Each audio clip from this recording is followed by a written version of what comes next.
Bonjour à tous, bienvenue dans donc cette masterclass. On va parler de stratégie de communication digitale et je vais essayer de vous expliquer un petit peu quels sont les canaux finalement à choisir pour référencer sa société en 2024. Donc ça va se découper en 6 parties. Premièrement, je vais me présenter, expliquer un petit peu ce que je fais et comment j'aide les entreprises aujourd'hui à être plus visibles sur Internet et sur Google notamment.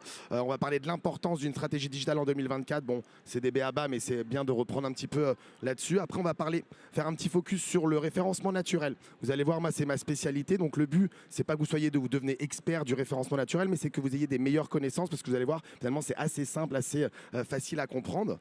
Après, on va voir justement comment l'IA aujourd'hui elle impacte ce référencement naturel, comment on peut utiliser l'IA aujourd'hui pour créer du contenu mais pas que, des structures, etc. Donc je vais vous parler un petit peu de l'IA là-dedans.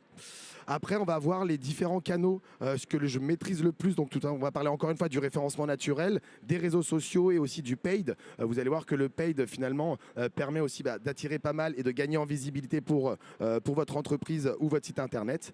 Après, on va expliquer pourquoi opter pour des stratégies de multicanal. Finalement, souvent, en fait, on va travailler sur plusieurs canaux pour atteindre plus de personnes. Et donc, voilà comment ça fonctionne.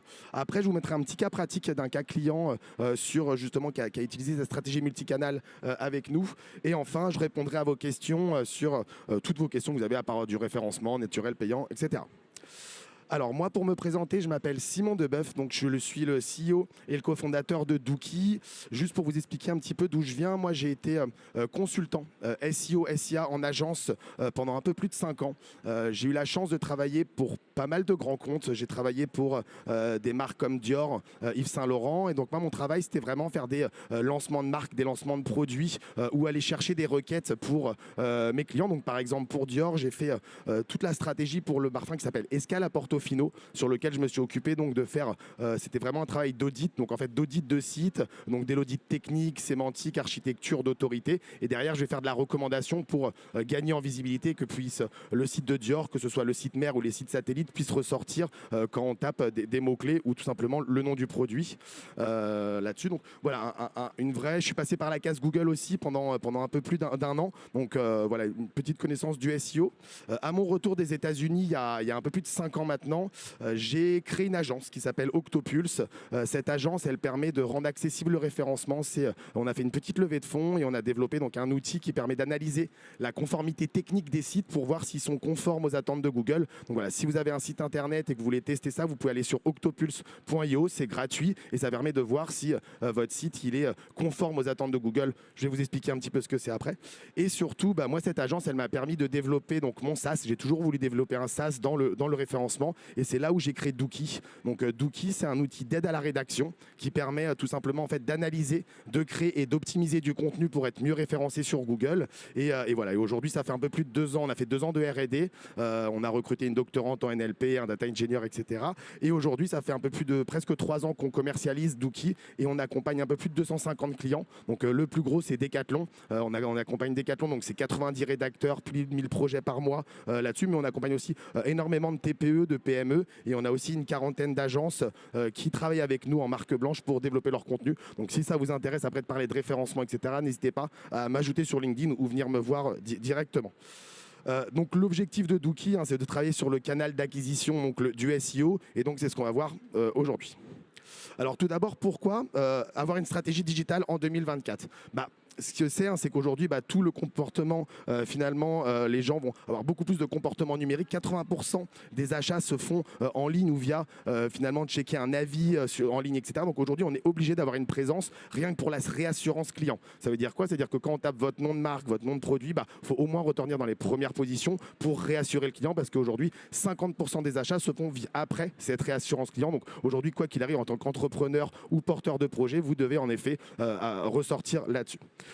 Pourquoi tout simplement les utilisateurs et les consommateurs attendent aujourd'hui d'avoir en fait une expérience client personnalisée. Donc il faut travailler sur plusieurs canaux, on va le voir sur les réseaux sociaux notamment, sur le paid marketing, sur le référencement naturel, mais vous devez multiplier les canaux pour répondre à ces attentes clients qui sont toujours de plus en plus élevées. Donc, pourquoi utiliser? Ça apporte de la visibilité, hein. Le SEO, le référencement, aujourd'hui, vous permet d'être de toute façon trouvé. Finalement, c'est votre commercial qui est disponible 7 jours sur 7, 24 heures sur 24. Hein. Avec un site bien référencé, vous avez en fait finalement de l'acquisition et de la visibilité tous les jours. Donc, il faut travailler ce SEO. Et surtout, ce qu'il faut savoir, c'est que les gens aujourd'hui n'ont plus le temps. Ça veut dire quoi? Ça veut dire que la première page de Google, elle est très importante pour vous. Pourquoi? Parce que 92% du trafic est sur cette première page et 60% des clics vont sur les 3 premiers résultats. Donc vous devez en effet de travailler votre référencement pour ressortir au moins sur cette première page et pourquoi pas sur les 3 premiers résultats. Tout simplement, une stratégie digitale, ça permet aussi d'avoir de l'analyse. On peut avoir de la donnée, on peut savoir ce que font nos concurrents, on peut répondre rapidement, on peut modifier son contenu, on peut proposer des pages, des landing pages différentes en fonction des comportements, etc. Donc aujourd'hui, il est important et essentiel d'avoir une stratégie digitale. Quand on n'a pas de stratégie digitale, on est en sûr de perte de part de marché, on manque de réactivité. Donc aujourd'hui, avoir une stratégie digitale, c'est plus un choix parce qu'aujourd'hui, tous les achats passent finalement par cette réassurance client et cette visibilité qu'on a en ligne. Et pour rester compétitif, il faut en effet continuer à travailler sa présence digitale. Donc la première chose pour travailler sa présence digitale, c'est le SEO. Donc le SEO, c'est le référencement naturel. Tout simplement, en fait, c'est être compris par Google. L'objectif numéro 1, tout le monde se dit le SEO c'est super compliqué, en fait ça nécessite énormément de ressources, énormément de temps, etc. Vous allez voir que non, et c'est assez simple. Donc encore une fois, je vais essayer de vous expliquer assez rapidement comment fonctionne le SEO pour que vous ayez une meilleure compréhension. Si ça vous intéresse, n'hésitez pas à venir me voir, me poser des questions. Donc la première chose qu'il faut comprendre avec le référencement naturel, c'est que c'est 3 grands piliers. En fait, la première chose qu'il faut savoir quand on travaille son SEO et son référencement naturel, c'est d'être conforme techniquement. Ça veut dire quoi? En fait, tout simplement, Google a donné des règles qui sont assez simples, que le site soit performant, qu'il se charge en moins de 2 millisecondes, que le site soit sécurisé, que finalement on ait un site mobile friendly, qu'on soit en HTTPS, etc. Il existe à peu près 200 règles qui sont finalement en fait les b.a.-ba de votre référencement. Vous ne pouvez pas avoir de stratégie d'acquisition, de visibilité ou d'indexation sans cette conformité technique. Donc pour ça, il faut en effet que vous répondez aux règles que demande Google là-dessus. Pour vous imaginer un peu la chose, c'est par exemple un peu comme les fondations de votre maison. Si vous n'avez pas de fondation solide, vous n'aurez pas de 2e étage, vous n'aurez pas de rooftop et vous n'aurez pas de jacuzzi sur le rooftop. C'est un peu la même chose avec la conformité technique. Ça va représenter que finalement 20% de votre référencement et de votre visibilité. Mais derrière, en fait, sans ces fondements, en fait, vous aurez du mal à aller chercher plus de trafic et plus de vitesse. Deuxième pilier du référencement qui est assez connu, c'est le contenu. Le contenu aujourd'hui, il est clé dans votre référencement naturel. On ne peut pas avoir une stratégie d'indexation, de visibilité finalement, de trafic via son site sans création de contenu. Donc pour ça, vous devez de créer du contenu, d'avoir une certaine récurrence de contenu, finalement d'apporter de la valeur ajoutée à votre site, montrer votre expertise par rapport à votre métier, par rapport à votre canal, par rapport à vos clients, des testimonials, etc. Mais vous devez finalement de créer et de développer du contenu avec une certaine récurrence pour que Google vous positionne finalement comme expert de votre thématique et que derrière, vous puissiez tout simplement avoir des personnes et un bon positionnement et des clics sur votre site. Le contenu, c'est presque 50 à 60% de votre référencement. Donc c'est quelque chose qui est très important et en effet, on ne peut pas générer et créer du contenu de qualité si on souhaite avoir de l'acquisition et de la visibilité sur son site. Troisième pilier qui est un petit peu moins connu, c'est, on appelle ça le netlinking, l'autorité. Ça veut dire quoi? En fait, tout simplement, Google va venir analyser comment et quels sont les nombres de sources qui parlent de vous. Si par exemple vous avez la chance d'avoir un lien qui vient de lemonde.fr ou de Wikipédia ou du Parisien ou de BPI, en fait tout simplement Google va venir voir combien de sources externes parlent de vous et envoie un lien vers votre site. Plus vous allez multiplier finalement les sources externes qui parlent de vous, plus Google va voir que vous avez un indice de confiance. Ça fonctionne comme ça, en anglais on appelle ça le trust flow, donc l'indice de confiance. Plus vous allez finalement multiplier les sources externes qui parlent de vous, donc des blogueurs, des sites partenaires, des sites prestataires, etc. Mais plus vous allez avoir de liens qui pointent vers votre site, finalement, plus vous allez avoir une autorité qui est haute et plus Google va dire je fais confiance à ce site-là, donc je le fais remonter. Donc le troisième pilier, en effet, il faut travailler son autorité, travailler son réseau, travailler finalement les liens qui pointent vers votre site pour gagner en autorité et donc gagner en référencement. Ça, c'est à peu près aussi 10 à 20% de votre référencement. Donc si on fait le calcul, on a 20% sur la technique, 50% sur le contenu, à peu près 20% aussi sur l'autorité. Tout ça, les 10 derniers pourcents, c'est régi par l'expérience utilisateur. C'est pour ça que je vous ai entouré tout ça. En fait, Google va venir analyser comment se comporte votre utilisateur. Est-ce que l'utilisateur, il scroller, il va cliquer sur des trucs? Est-ce que l'utilisateur va avoir des interactions? Est-ce que l'utilisateur va, par exemple, faire un ajout dans une newsletter? Est-ce qu'il va regarder une vidéo? Est-ce qu'il va ajouter au panier, rester plus de 4 secondes sur une page, et c'est rester plus de 1 minute, regarder plus de 4 pages, etc. En fonction de l'expérience utilisateur, Google va tout simplement voir. Parce que le seul, et si vous avez une seule chose à retenir de cette petite conférence, c'est que le seul et unique objectif de Google, c'est que son utilisateur soit content. C'est vraiment ça. Pourquoi? Parce que s'il est content, il va réutiliser Google, et donc là-dessus. Et donc c'est pour ça que Google va venir analyser comment se comporte votre utilisateur. Est-ce qu'il lit du contenu qui est intéressant pour lui? Est-ce qu'il reste longtemps sur la page, etc. va permettre de vous faire remonter là-dessus. Donc on l'a vu, hein, donc le SEO finalement c'est pas si compliqué, c'est avoir un site techniquement conforme. Alors ça encore une fois, on se dit mais Simon pourquoi il me parle de vitesse, de performance, de mobile friendly, etc. Quand vous faites le choix d'un WordPress, d'un Shopify, d'un Wix, etc. Ils sont quasiment conformes techniquement. Il y a quelques petits ajustements, mais ce sont des sites qui sont plutôt conformes. Avoir du contenu de qualité, une certaine récurrence de contenu va vous permettre en effet d'être considéré comme expert de votre thématique par Google, et derrière de l'autorité avec des liens qui pointent vers votre site va tout simplement en fait vous permettre de gagner en visibilité. Ici, c'est un graphique qui est assez intéressant. C'est un outil qui s'appelle Ahref, qui est un gros outil de référenceur qu'on utilise. Moi, j'utilise depuis des années. Et en fait, ils ont extrait 5 millions de requêtes au hasard. Et ils ont regardé finalement quelles étaient les pages qui étaient positionnées dans les tops. Et ils ont compté le nombre de mots. Et on voit ici, hein, finalement, les 5 premières positions, donc celles qui nous intéressent, on voit finalement ce sont des pages sur lesquelles il y a au moins 1900 mots, presque 2000. Donc en fait, aujourd'hui, ce qui veut dire que Google, en fait, pour positionner le site dans les premières pages, il faut créer du contenu, il faut apporter son expertise, il faut que l'utilisateur il soit content de venir sur votre site parce qu'il va tout simplement lire, voir que vous apportez de l'information. Et donc aujourd'hui, en effet, le contenu il est très héroïste. La qualité de vos contenus est primordiale si vous souhaitez remonter en effet sur les moteurs de recherche. Donc aujourd'hui, hein, on parle beaucoup d'IA dans la création de contenu. Hein, depuis 2022, je pense qu'on l'a dit à peu près 30 000 fois aujourd'hui au Big. Le mot IA, c'est quelque chose qui est hyper important. Mais ce qui est drôle, c'est qu'en fait, finalement, on n'en parle que depuis 2022. Mais finalement, ça existe depuis des années. En gros, nous, les data scientists, les personnes qui vont faire du dev, même les rédacteurs, etc., on utilise l'IA depuis tout le temps. Quand vous choisissez une voiture à louer, vous allez utiliser l'IA. Quand vous êtes sur un comparateur de vol, vous utilisez l'IA, etc. C'est juste qu'en fait, aujourd'hui, depuis en effet 2022, l'arrivée de ChatGPT et l'IA générative, c'est vraiment en fait le truc qui est à la mode, etc. Mais aujourd'hui, ce qu'il faut comprendre, c'est que l'IA, elle existe depuis 1956 et on l'utilise dans énormément de domaines.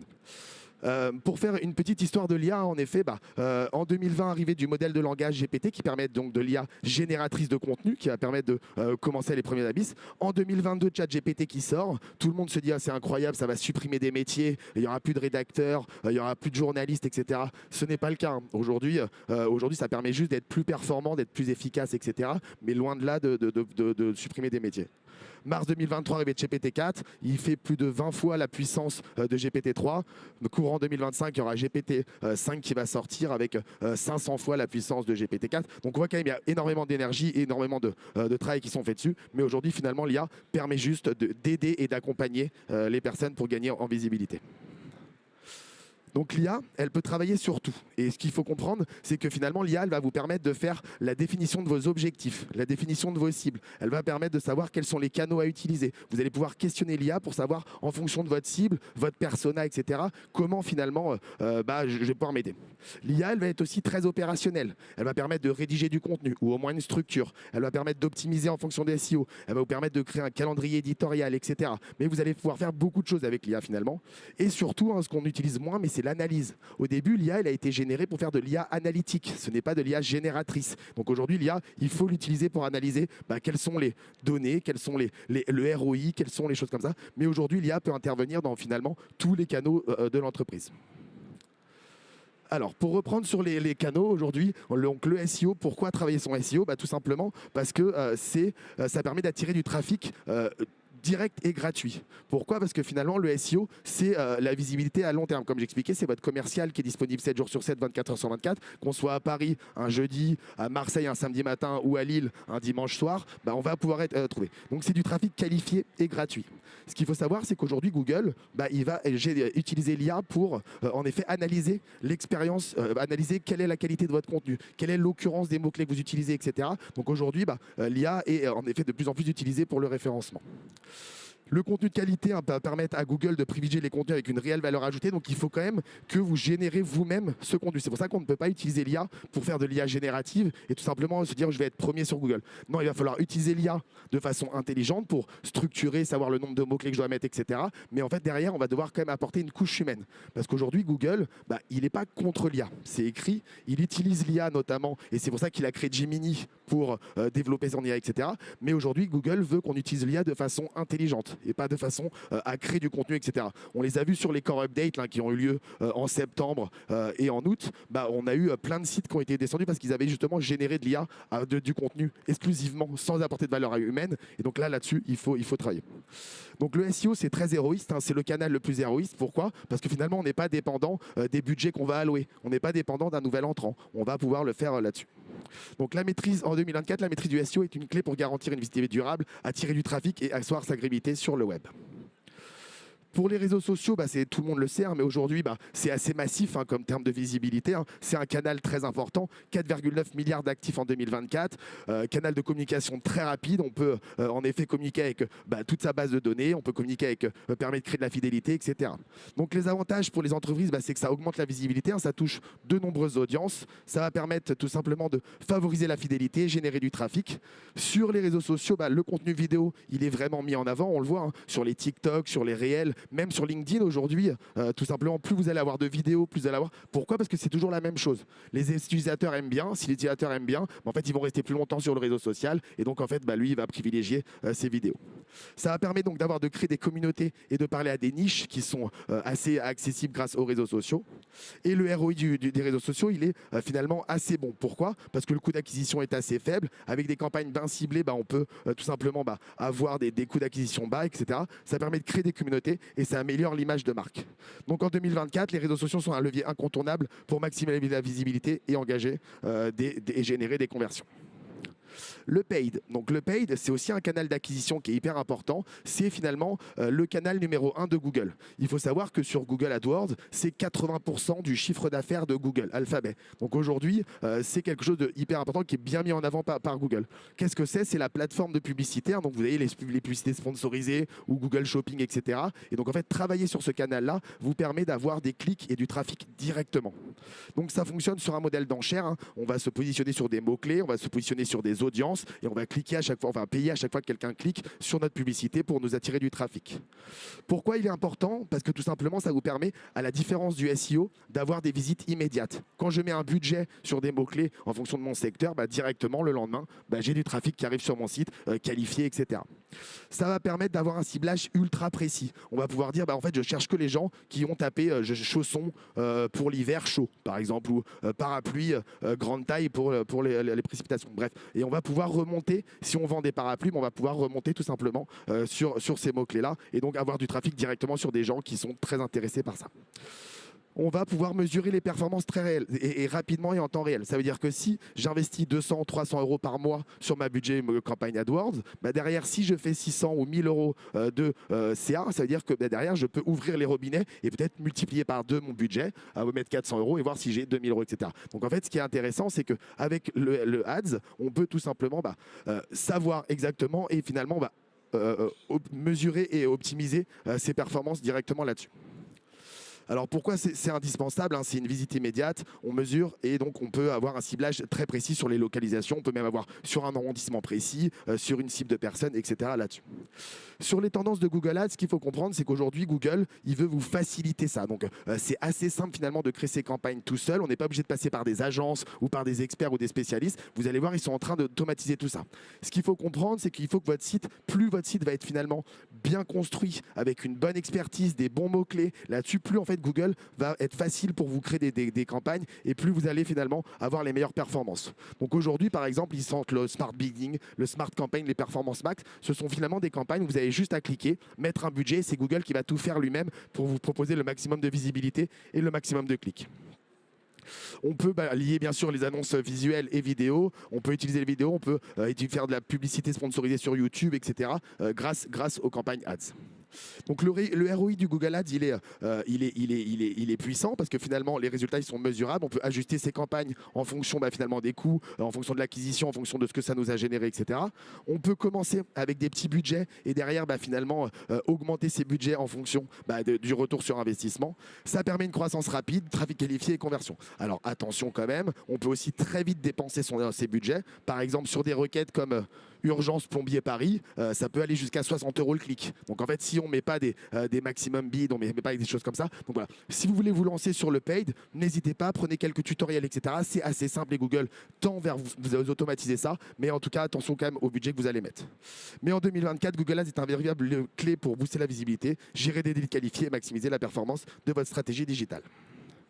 Alors maintenant, on a vu un petit peu les canaux qui existent en termes de stratégie digitale. On va regarder maintenant comment travailler sur la stratégie multicanal. Alors pourquoi déjà qu'est-ce que la stratégie multicanal? Ça permet en fait finalement de maximiser les points de contact et de maximiser l'expérience utilisateur. L'objectif c'est d'atteindre le client là où il est. Donc si une personne n'utilise que des réseaux sociaux ou que vous êtes en effet vous vendiez des chaussures, des sneakers pour les adolescents, vaut mieux aller travailler sur les réseaux sociaux que sur du paid où en fait les gens vont plus sur Google, etc. Donc là-dessus, multiplier finalement les canaux vont permettre de toucher les audiences, de toucher les cibles qui sont plus importantes. Pourquoi la stratégie multicanal elle est essentielle? Ça permet aujourd'hui les parcours clients sont vraiment différents. On peut améliorer l'expérience utilisateur en augmentant la portée de notre visibilité, etc. Là-dessus, ça va renforcer la fidélité et l'adaptabilité et ça va permettre d'optimiser les conversions. La stratégie multicanal, elle est quand même pas si simple, c'est que derrière, en fait, il faut avoir une certaine cohérence. On ne peut pas en fait avoir un style ou un message sur des réseaux sociaux ou sur du paid ou sur du référencement naturel qu'on n'a pas du tout dans les autres canaux, etc. Donc il faut savoir avoir une certaine homogénéité. On va pouvoir analyser des données de plusieurs sources pour comprendre. Si on voit qu'un mot-clé sur lequel on s'est positionné en AdWords nous ramène X trafic, X conversion, X lead, ça veut dire qu'en fait, on peut aussi commencer à faire une stratégie de référencement naturel sur ce mot-clé. Parce que si derrière, en fait, vous avez des leads qualifiés qui viennent du paid, en fait, on peut voir que derrière, les gens qui vont aussi taper sur le référencement naturel pourront vous apporter, il faut travailler sur ce mot-clé aussi. Donc les tendances multicanal en 2024, c'est utilisation des IA et des chatbots pour automatiser finalement ces données, stratégie basée sur les données, utiliser la data pour personnaliser et optimiser vos messages. Et aujourd'hui, en 2024, bien orchestré permet d'augmenter la portée, de mieux engager le client et de générer davantage de conversions. Donc là, je vous ai mis un petit cas pratique d'un client qui avait qui s'appelle Le Comptoir de France. Donc lui, il vend du matériel de cuisine made in France. Et lui, il avait du mal à finalement connaître sa position. Sur les termes de recherche, les campagnes Google Ads, elles lui coûtaient cher, elles n'étaient pas très héroïstes, etc. Et donc l'objectif, c'était finalement, on s'est dit, mais comment on peut améliorer son acquisition? On savait qu'il vendait des super produits, on savait qu'il avait un site qui était plutôt bien, etc. Mais il n'arrivait pas à vraiment augmenter et gagner là-dessus. Donc pour ça, en fait, qu'est-ce qu'on a fait? On lui a créé du contenu pour attirer du trafic. Pourquoi? Parce que finalement, le SEO va être le cercle vertueux du référencement payant. En travaillant son site, en trouvant les bonnes requêtes, en mettant une expertise par rapport à Google sur son côté référencement naturel, finalement, en fait, Google Ads va aussi permettre de descendre le prix qu'on va payer, de montrer qu'on est expert de cette thématique et donc d'avoir plus de classiques. Donc pour ça, on a optimisé son SEO grâce à Dookie pour identifier les mots-clés, pour optimiser le contenu existant, créer par exemple des fiches produits, des articles de blog, des pages catégories, etc. pour montrer son expertise et montrer que finalement, il était normal que Google lui envoie des utilisateurs sur ces requêtes-là. On a créé donc des contenus optimisés, des kits d'utilisateurs, des conseils, pourquoi choisir du Made in France, etc. Mais ça a permis en effet de gagner là-dessus. Et bien sûr, on a amélioré les campagnes paid pour finalement que ces campagnes, elles envoient vers les contenus optimisés. Parce qu'il y a un système de quality score qui est fait en fait que Google, en fonction de ses campagnes paid, va regarder quel est le niveau de qualité du contenu, la structure de la page pour finalement envoyer vers les meilleures pages ces clients qui vont cliquer sur des clics payants.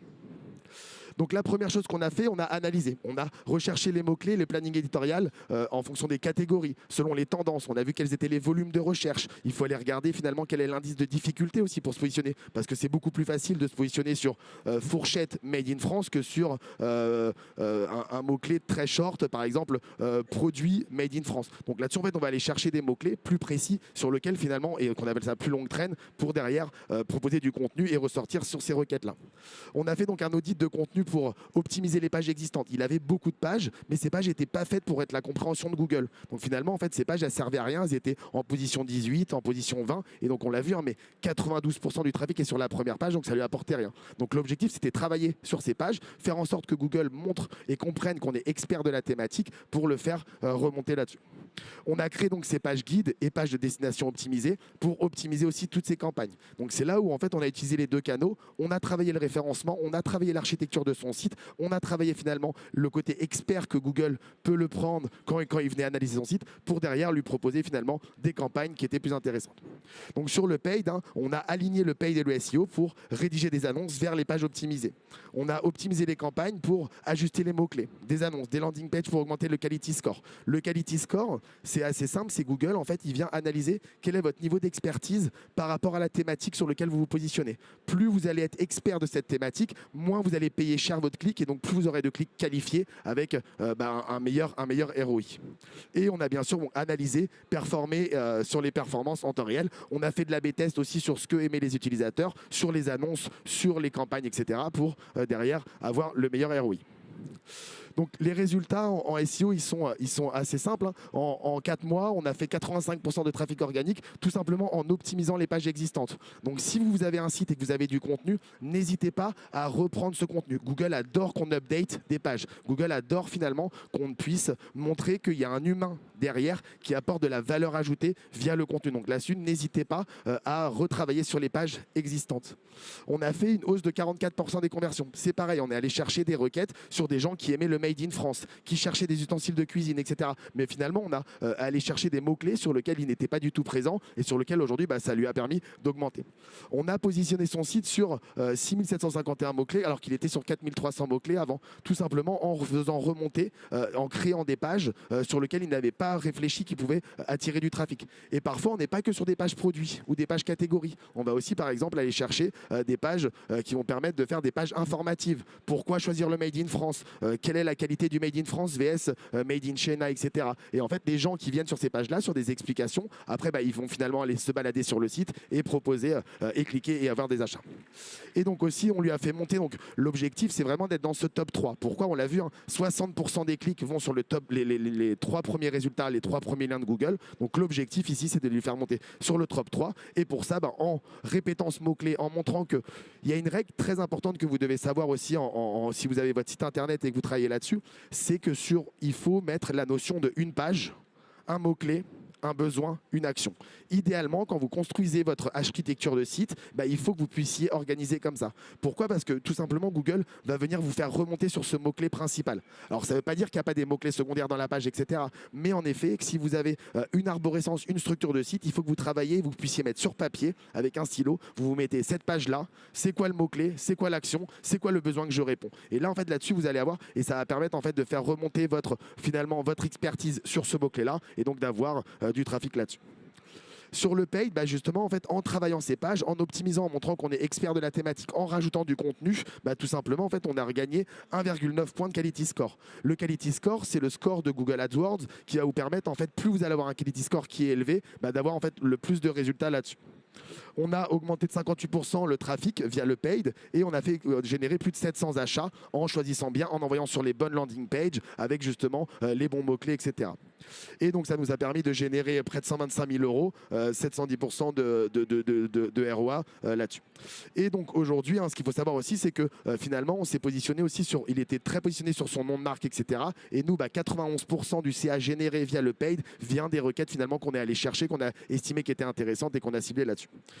Donc l'intégration de la stratégie SEO et paid, elle a permis finalement au comptoir de France d'améliorer sa visibilité, d'améliorer son expertise vis-à-vis de Google et derrière en fait de générer du trafic qualifié qui a permis de maximiser son ROI sur les deux canaux, soit le référencement naturel, soit le référencement payant. Donc voilà, je suis pile dans les temps, j'ai 10-15 minutes de questions. Donc voilà, si vous avez des questions, n'hésitez pas sur le référencement naturel, le référencement payant ou quoi que ce soit. Est-ce qu'il y a des questions? Oui. Ouais. Alors, le quality score, c'est une très bonne question. En fait, c'est un indicateur qui est directement sur Google AdWords. C'est une petite option qu'il faut activer. Vous mettez quality score et c'est en fonction de la page. Donc, en fait, Google va venir analyser quelle est la qualité finalement de la page en termes de contenu, en termes de occurrence de mots-clés, en termes de structure. Mais il y a aussi tout ce qui va rentrer dans la performance, la vitesse, etc.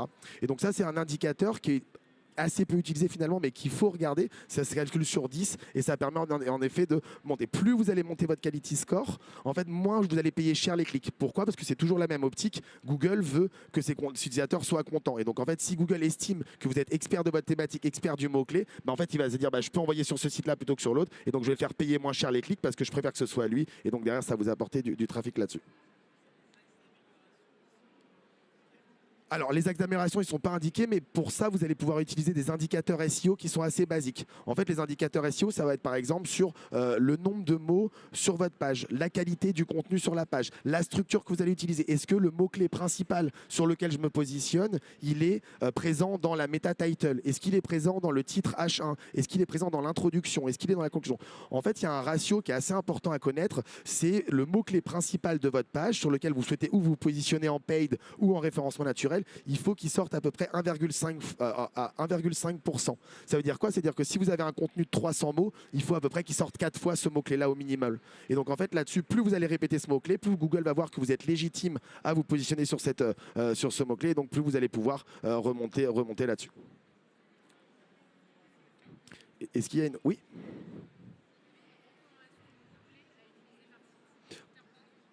Alors, par site, c'est compliqué parce qu'il peut y avoir des sites avec des milliers de pages, avec des milliers de catégories, etc. La vraie notion sur le mot-clé, c'est en effet d'avoir une page, un mot-clé, un besoin, une action. Il faut vraiment que quand vous construisez votre site, vous puissiez mettre sur papier le mot-clé principal de cette page-là pour remonter dessus. Après, on peut avoir des sites, Decathlon à des milliers, ils vont être sur les tables de ping-pong, ils vont être sur les maillots, etc. Donc là, il n'y a pas vraiment de recommandation. L'objectif aujourd'hui, c'est d'avoir une page un peu mère qui finalement est le mot-clé principal, assez avec un gros volume de recherche, mais dans un indice de concurrence. Et derrière, d'autres mots-clés qui vont aussi nourrir cette page-là. En fait, on parle de maillage interne. Donc, en fait, on va créer une page qui va remonter sur le mot-clé, par exemple, chaussons pour hiver. Et derrière, en fait, on va avoir d'autres pages. Derrière, le mot-clé, ça va être pourquoi avoir chaud aux pieds, par exemple, etc. Et donc, en fait, on va nourrir cette page-là en créant du contenu sur la même thématique qui va montrer à Google son expertise et là-dessus. Donc, en fait, il n'y a pas vraiment de limite du nombre de mots-clés. Alors après, je sais très bien que vous n'êtes pas des sites médias pour la truc, et donc en fait, on ne peut pas non plus en générer des milliers et des milliers. Mais il y a un certain, en fait, il faut avoir une certaine récurrence de création de contenu pour montrer à Google qu'il y a un humain derrière le site, que j'apporte de la valeur ajoutée par rapport à ma thématique, à mon expertise. Et là-dessus, donc, en effet, si vous pouvez en effet créer un contenu à peu près une fois par semaine avec voilà, un contenu de au moins 300-400 mots, ça va montrer à Google que derrière, vous produisez du contenu, vous avez de la valeur ajoutée par rapport à vos utilisateurs, et donc Google vous enverra potentiellement plus d'utilisateurs dessus. Oui. Ouais.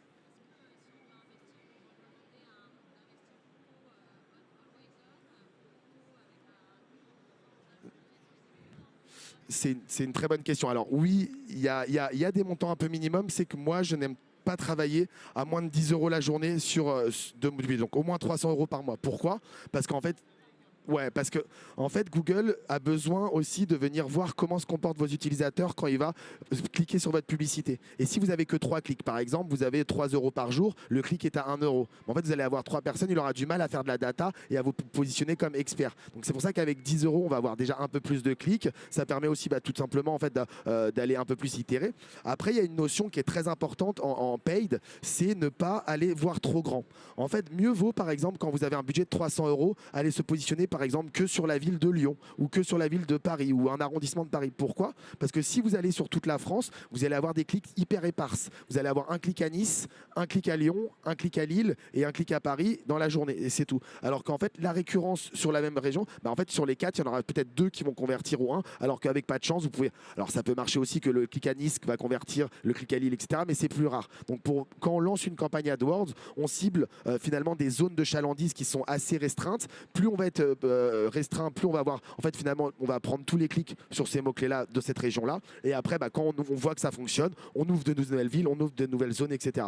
Mais donc les recommandations, c'est en effet au début partir sur pas trop de mots-clés non plus, des mots-clés assez qualifiés, avoir des mots-clés, surtout une segmentation la plus précise possible. Donc en fonction des mots-clés, on va envoyer sur les landing pages bien précises, la page produit, la page catégorie, etc. Mais il ne faut pas tout envoyer vers la home page, essayer de segmenter, architecter au maximum et pas aller sur des zones de chalandise trop grosses parce que derrière, en fait, sinon on va dépenser nos budgets un peu trop de façon éparse et on n'aura pas cette régularité qui peut apporter les conversions et le maximum de CA.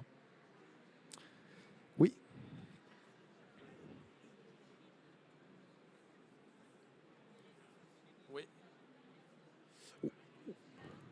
Non, alors c'est ça en fait moi ça fait 12 ans que je fais du SEO et avant en effet quand on multipliait, moi j'avais des strats, j'ai travaillé beaucoup dans le poker et je travaillais pour Winamax, PMU.fr, etc.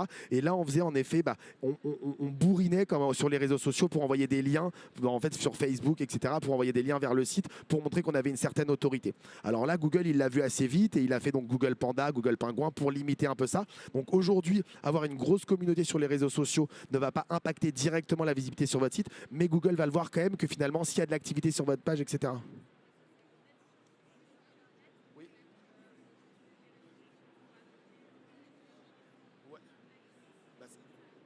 Ouais, alors ça, par contre, c'est très bien pour le site. Pourquoi? Parce qu'encore une fois, vous apportez de la valeur ajoutée, vous apportez de l'automatisation, vous apportez des choses différentes pour vos utilisateurs. Donc Google va plutôt bien l'aimer. Donc en effet, vous pouvez avoir une page qui prend tous les hashtags de votre entreprise ou de votre société ou en effet, même ce que vous postez vous sur Instagram, ça apporte de la valeur ajoutée. C'est pas autant que du contenu parce que Google, il est vraiment content-avore, c'est ce qu'il aime et il aime analyser le contenu, il aime voir quelle est la qualité de contenu pour venir vous référencer. Mais par contre, il va voir que quand même, il y a de l'activité sur les réseaux. Mais aujourd'hui, en effet, les réseaux sociaux, c'est bien, ça apporte une certaine autorité, un certain niveau de confiance par rapport à Google, mais c'est plus comme il y a 5-10 ans où en effet on est allé vraiment fort là-dessus.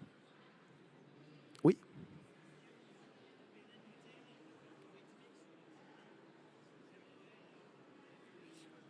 Ouais. Alors, ça, c'est aussi la question qu'on m'a énormément posée. Donc, en effet, Google, on l'a vu, hein, il a fait des grosses core updates. Ça s'appelle, en fait, il a fait des analyses énormes de tout le web pour voir, en fait, quels étaient les contenus qui apportent pas de valeur ajoutée. Ce qu'il faut savoir, que quand c'est créé par ChatGPT, le problème, c'est que le contenu se base sur du contenu existant. Donc, en fait, vous allez juste reproduire ou reformuler du contenu qui a déjà été fait. Donc, en fait, la valeur ajoutée, elle est assez faible par rapport à l'utilisateur. Et ça, Google, on appelle ça du rétro-engineering. Ça veut dire quoi? Ça veut dire que maintenant, en fait, il va regarder votre contenu et il va voir s'il arrive à trouver un prompt sur ce contenu-là. Et en fait, s'il voit qu'il trouve le prompt, ça veut dire que le contenu a été généré par des contenus existants. Donc, il va se dire, pas de valeur ajoutée, je vais le désindexer et le faire baisser.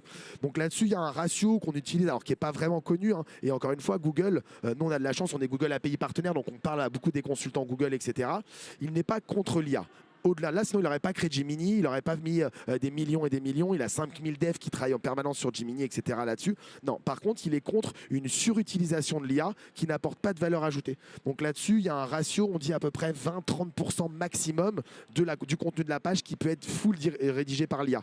Derrière, après, il faut quand même apporter son expertise. Il faut apporter. Et pareil, multiplier les médias sur une page pour être le mieux vu par Google. Essayer d'apporter une infographie, une image, une vidéo, etc. Parce que Google, les utilisateurs aiment bien. Google va voir que les gens restent plus longtemps, ils font du clic sur votre site, et donc il va voir que l'expérience utilisateur elle est bonne, etc. là-dessus. Donc en effet, il y a pas, on peut utiliser l'IA. Il faut même utiliser l'IA parce que ça fait gagner beaucoup de temps. Nous, on l'a intégré dans Dookie pour les structures, pour pas mal de choses. Mais attention à ne pas faire un contenu full généré par l'IA, se dire ouais, j'apporte de valeur ajoutée. Non, Google, il est tout sauf bête, et donc il va voir finalement que vous n'avez pas de valeur ajoutée là-dessus, et donc il va vous aider à indexer.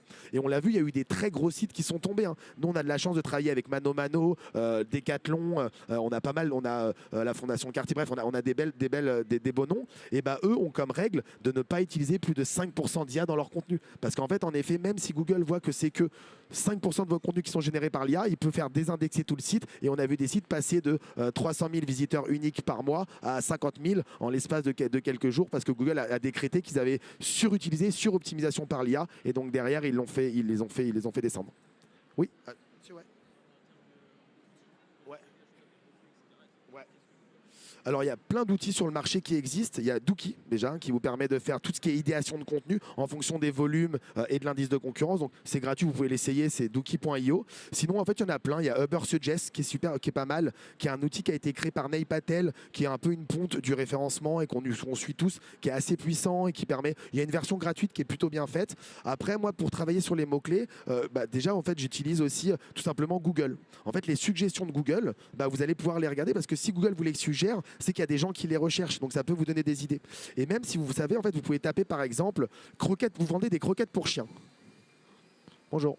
Vous tapez des croquettes pour chiens. Et donc, en fait, vous allez taper croquettes pour chiens, vous allez descendre en bas de page, et en fait, il y aura des similar queries. Google va vous préconiser des requêtes qui sont proches de croquettes pour chiens. Et donc là, il va peut-être vous dire croquettes pour chiens bio. Ah, intéressant. Moi, je propose je reprends croquettes pour chien bio, je le remets dans Google, je redescends en bas de page, je vais voir croquettes pour chien bio, sac de 2,5 kg. Ah, intéressant. Croquettes pour chien bio, de sac de 2,5 kg, je le reprends, je le remets dans Google, je redescends. Croquettes pour chien bio, sac de 2,5 kg, saveur poulet, par exemple. Bon, j'en sais rien. Et donc là, en fait, c'est votre mot-clé. Vous pouvez les trouver grâce à Google en vous donnant ça.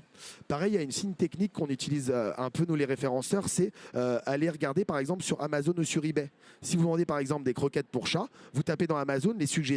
Et si les gens les tapent sur Amazon, obligatoirement, ça veut dire qu'il y a du volume aussi sur Google. Donc ça peut vous donner des idées. Mais sinon, les outils classiques, c'est Google Keywords Planner, qui est l'outil gratuit de Google qui permet notamment d'avoir ça. Et sinon, moi, j'utiliserais Ubersuggest, Dookie ou après les classiques SEMrush, etc. Mais ça, c'est un petit peu plus cher, là-dessus. Oui, il y avait une question ?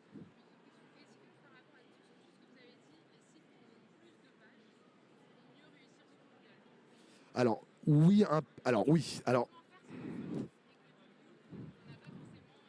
ouais.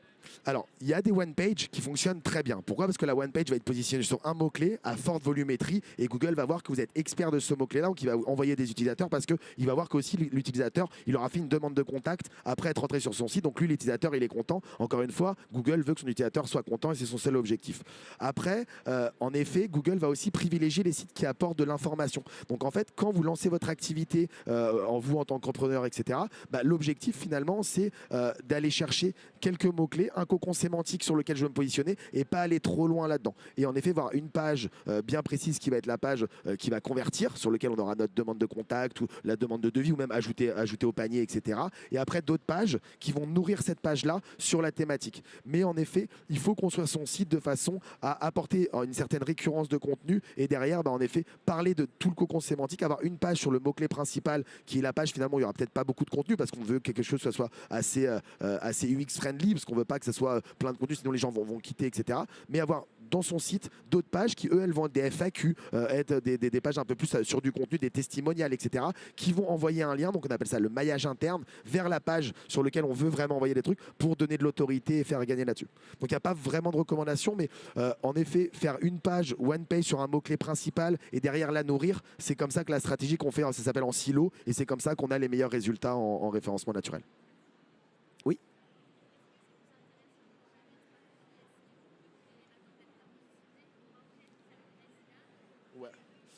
Ouais, non, ça c'est une très bonne question. Donc en fait, oui, en effet, ce que je recommande, c'est si vous voulez pas payer trop cher et finalement pas dépenser vos budgets trop vite, mieux vaut avoir un site qui est bien positionné en référencement naturel, que Google a déjà vu comme expert de la thématique de vos verticales, etc.